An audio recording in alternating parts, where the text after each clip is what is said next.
BNP এবং জামাত ইসলামী দীর্ঘ ৩০ বছর ধরেই একসাথে রাজনীতি করেছি, আমরা একসাথে নির্বাচন করেছি, একসাথে আমরা সরকারেই ছিলাম। সুতরাং আমাদের সাথে যে সৌহার্দ্যমূলক সম্পর্ক আছে এটা এখনও বজায় আছে।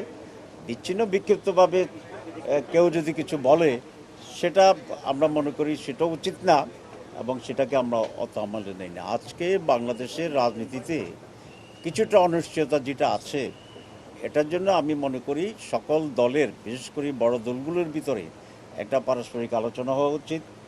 সকলে মিলেই একটা সুষ্ঠু স্বাভাবিক নির্বাচন হতে পারে সে ব্যাপারে পারস্পরিক ডিসকাশন হওয়া দরকার, মত বিনিময় হওয়া দরকার এবং এক্ষেত্রে দলগুলির ভিতরে একটা সৌজন্য পরিবেশ দরকার, সেগুলো আমরা বিশ্বাস করি এবং সেই হিসাবে আমরা আশা করি আগামী দিনে আমাদের ভিতরে আলাপ আলোচনা হবে।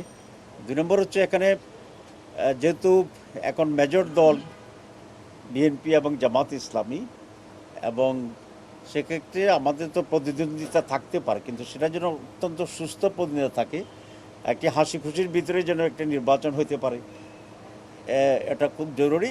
আমরা একটা কিছু এনশিওর করতে চাই যে বৃহৎ রাজনৈতিক দলগুলো মিলে আগামী নির্বাচনটা কিভাবে ফেয়ার হবে, সুষ্ঠু হবে, উৎসবমুখর হবে এবং সেক্ষেত্রে কী কী প্রতিবন্ধকতা হতে পারে এটা আলাপ আলোচনা করেই আমরা মনে করি যে একটা জায়গায় আমাদের পৌঁছা উচিত।